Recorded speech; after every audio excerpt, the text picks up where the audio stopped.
굉장히 많은 재생산 영역의 노동들을 일하려고 하지 않는다면 선별적인 소득 보장 정책이라고 할지라도 어떤 것들이 평온한 아카데믹하고서의 해요. 죽고 마는데 그때 이상한 능력을 얻게 됩니다. 일하지 않는 배짱이 또 돈이 넘쳐나는 부자. 네 번째이자 마지막 물결이 등장하는 것은 안녕하세요. 온라인 기본소득학교 김찬입니다.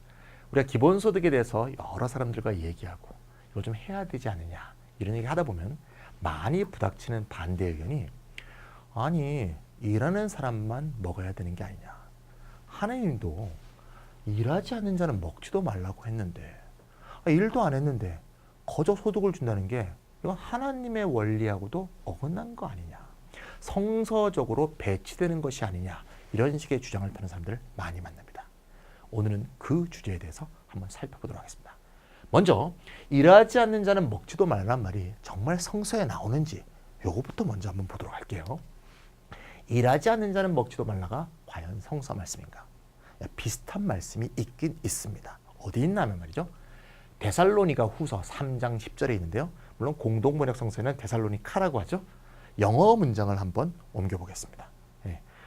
If a man will not work, he shall not eat. 영어 얘기를 좀 해야겠네요. 원래 뭐 그리스어로 써진 게 이제 영어로 또 옮겨졌다가 우리가 한국어로 옮겨진 걸 보고 있지만 옛날에 영어 문법 공부했던 기억 한번 더듬어 보신다면 if 절에는 원래 will을 못 쓰게 되어 있습니다. 기억나십니까? if 절에는 현재형을 써라 이렇게 써 있어요. 그런데도 will을 쓴다면 그 다음은 잘 기억 안 나시죠? 못 쓰게 돼 있는데 will을 쓴다면 will은 뭐냐? 의도 혹은 의지를 표현한다. wish to, want to의 의미다. 여기까지 기억나시면 영어 공부 열심히 하신 분입니다. 다시 말하자면 if a man does not work이 아니고요. if no man will not work이야. 일하지 않는다는 현실이 아니고요. 일하려고 하지 않는다면, 일하려는 의도를 갖지 않는다면 먹지 못하게 하라. 이것도 기억나는지 모르겠어요.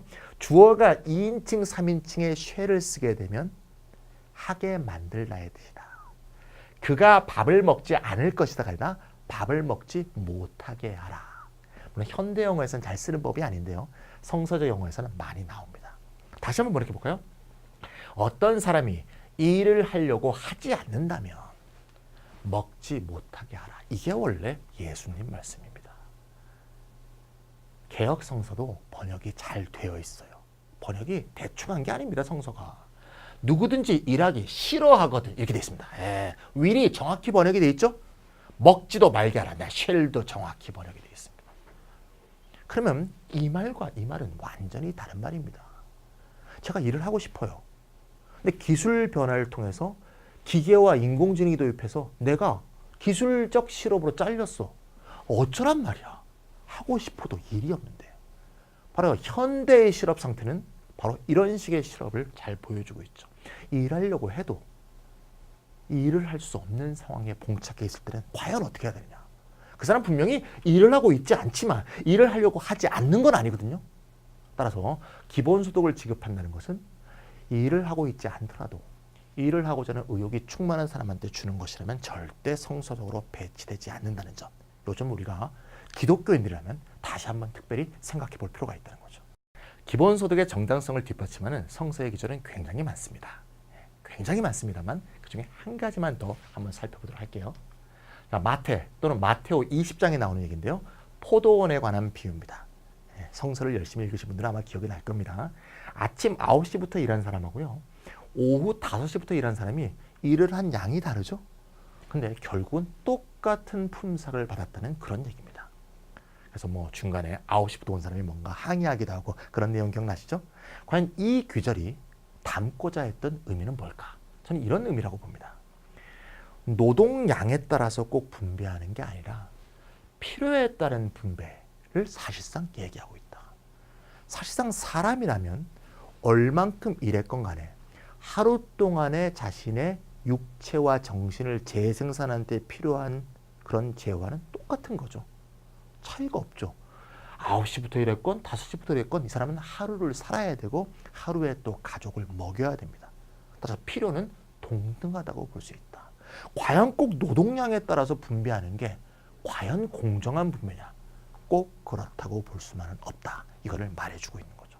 다시 말해서 업적의 원리가 아니라 존재의 원리. 그렇죠? 사람이 어떤 곳에 존재한다는 이유만으로 먹고 살고 사회, 정치적, 문화적 생활을 영위할 그런 동등한 권리를 갖고 있다는 기본적인 철학이 성서 속에 담겨 있다. 이렇게 볼 수가 있습니다.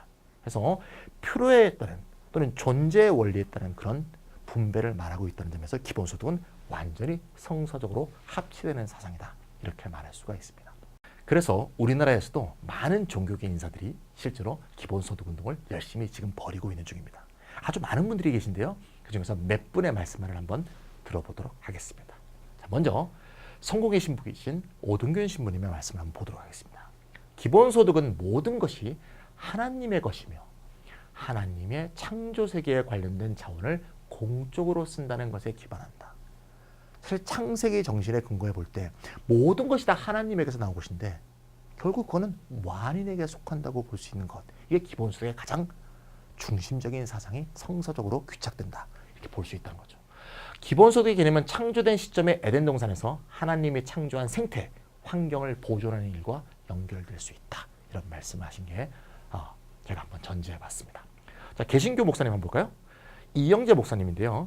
전주 화평교회 목사님이십니다. 실제로 지금 전주에서 기본소득 운동을 아주 열심히 하고 계신데요. 신명기 15장을 말씀하셨습니다. 하나님의 자녀가 주님의 명령을 지키면 마침내 너희 중에 가난한 자가 없어진다고 말하고 있다.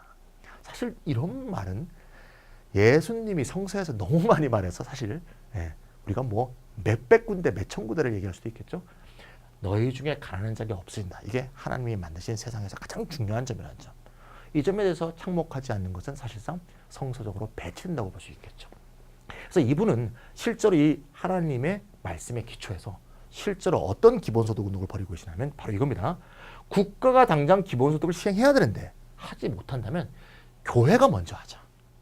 즉 교회 내에서 기본소득 헌금을 정기적으로 걷고 기본소득위원회를 만들어서 교인들끼리 또는 더 나아가서 동네 주민끼리 기본소득을 함께 나눠 가지는 그런 하나님의 공동체를 교회가 먼저 적극적으로 나서자. 그러면서 나중에 이런 걸 통해서 다시 국가에게 요구할 수 있는 그런 식의 운동을 만들어 나가자고 하면서 전주에서 지금 실제로 실천하고 계십니다. 저는 굉장히 이게 유의미한 어떤 운동이 아닌가 하는 생각을 갖고 있어요. 자, 불교계 말씀 한번 들어볼까요? 불교의 연기, 사성제 등의 교리와 평등, 무소유를 지향하는 불교는 출발부터 공동체와 공유를 지향해왔다. 기본 사상이 그러는 거죠. 고통을 없애야 열반에 이를 수 있다는 핵심 교리, 사성제에서 말하는 고통은 바로 개인의 고통이 아닌 사회적 빈곤을 말하며 타인의 빈곤을 멸해야 우리가 자유로울 수 있다. 중요한 말이니까 한번 더 읽어볼까요? 나의 빈곤만이 아니라 타인의 빈곤을 멸해야 우리가 비로소 자유로워질 수 있다라고 불교에서는 가르치고 있다라고 이도움 교수께서 말씀하셨습니다. 실제로 종교적으로 볼 때도 기본소득의 정당성, 그다음에 기본적인 어떤 그런 합치성은 여러 군데서 확인할 수 있다고 볼 수 있겠죠. 그래서 종교적인 관점에서도 기본소득은 충분히 우리가 추구해야 되며 반드시 추구해야 될 가치라는 점을 오늘 확인하는 시간이 됐다고 볼 수 있습니다. 기본소득은 왼쪽으로 가는 것도 오른쪽으로 가는 것도 아니고 앞으로 나가는 것이다. 다음 시간에 또 뵙겠습니다.